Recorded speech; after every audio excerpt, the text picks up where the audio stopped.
Introduction. The purpose behind this little book is to help services contractors identify some components that might be causing harm to their business, not intentionally, merely because you, as an owner, haven't considered them before, or if you have, you haven't managed to get to implementing them yet.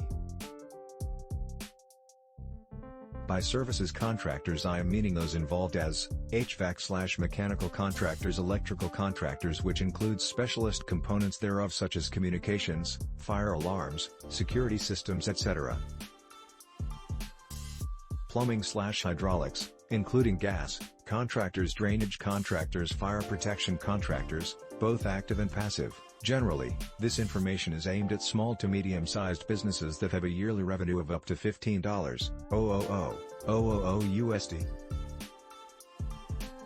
How owners can free their time in their business. One of the biggest problems most owner-operators face is that they work too much in the business rather than on the business. If you think this is you, then rest assured you are not alone. There are many reasons why this happens. Generally it's a factor of habit. An owner-operator starts small and has to do everything. As time goes on and the business grows, the owner just sees that they have to just do more of the same. But what actually happens here is that the owner caps out the growth of the business because there are only so many hours in a day, so many days in a week, etc. Efficiency becomes second place to the need to hold on to everything because that's what an owner gets used to.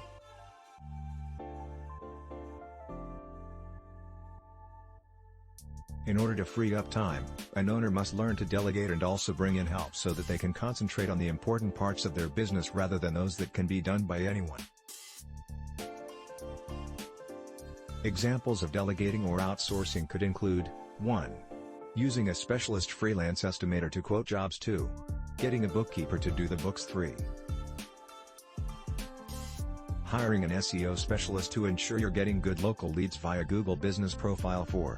Utilizing technology to automate tasks. 5. Promoting or hiring staff to take simple time-consuming tasks away from you. You will start to see the picture here, and there may be many more depending on how your business is set up. The main objective is to reduce the amount of time you don't have to do work on low-paid tasks, and transfer You become the creator of your own future when you give yourself the time to step back and work on your business and let others take care of the ticking parts that make it all work. Freeing up your time doesn't necessarily mean you get lazy and take so much off that you achieve the opposite, by allowing your business to fall apart without checks and balances in place, merely to free your time so you can become more efficient in building a strong brand that will ultimately grow. Exercise 1. Write down a list of everything that you do daily, weekly, monthly, yearly in your business and then rate it in a separate column as to whether you totally need to do it or whether you could take some time to train someone else to do it or pay someone else to do it. Objections: some of you at this point might be saying that's all well and good, but I don't have the funds to pay someone to do some of the tasks for me.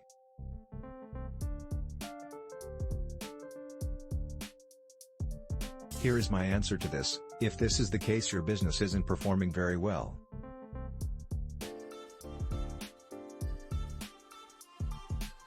You're probably fighting week to week, month to month to pay bills when they fall due. The reason you're spending too much working in the business trying to make it work and sacrificing your time to survival mode tactics rather than empire building tactics. This is not uncommon, but you have to start by creating a slight shift in your thinking for "I can't do it" to "how I can do it." Anything is possible if you put your mind to it.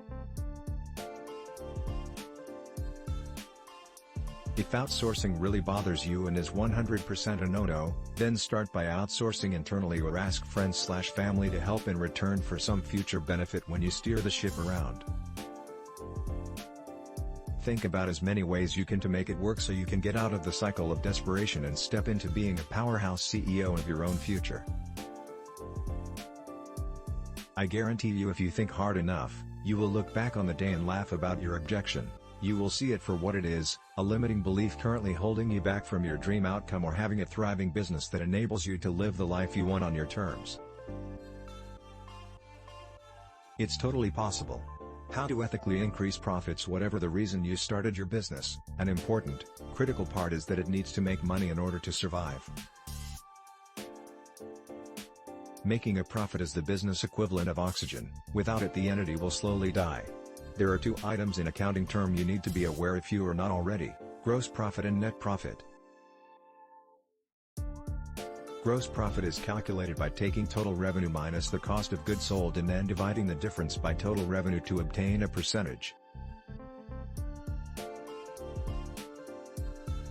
Net profit is revenue remaining after deducting cost of goods sold, i.e. the gross as above, less remaining operating expenses, taxes, interest payments and other expenses, to derive what is called net income, which is then multiplied by 100 and divided by the total revenue to obtain the net profit. Now if that sounds all too complicated, then let your bookkeeper or accountant worry about it. All you need to know is that the net profit needs to be positive, and the higher it is the better. So how do we achieve a higher percentage? By knowing your number and everything that is going on in your business, you can learn to optimize the costs and increase the selling price by ensuring that you have a defined system for each side of the equation. Optimizing costs requires tenacity and educating the workforce, maybe even incentivizing them not to waste unnecessarily. It could also mean getting into some negotiations with suppliers, expanding your supplier network to facilitate competition and the like. It doesn't necessarily mean buying more units that you won't use immediately, then you possibly run into other costs like storage. That means optimization is not achieved. Increasing costs needs to be handled with care, especially if you operate in a competitive location where commodity pricing prevails. But as a strategy, it can be done by utilizing amended messaging that your competitors are not. An example of this is maybe not all service contractors offer a 24-hour call-out. You could offer a 1-hour response time, for example, subject to terms so you don't get caught out, for a premium simply because you're the only one in your area that does.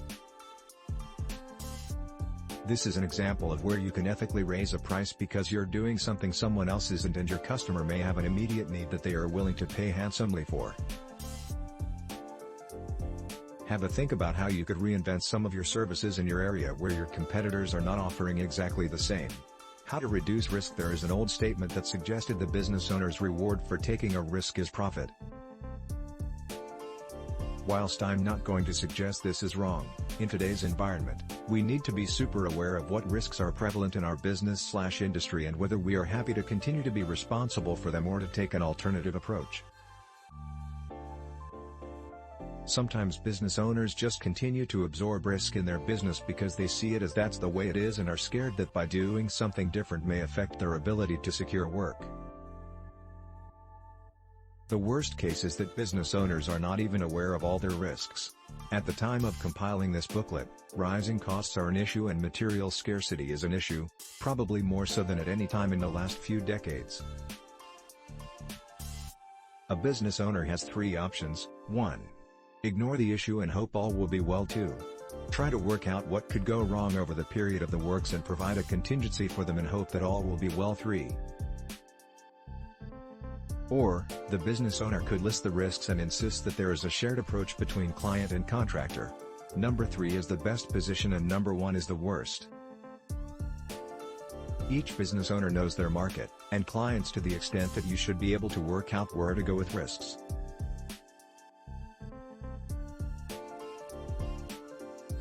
But you should have planned for all risks. If you do not, you are accepting full responsibility for any adverse outcomes with little or no grounds to go to the client with. How to strengthen and motivate your team? Having an engaged workforce is super critical in today's environment.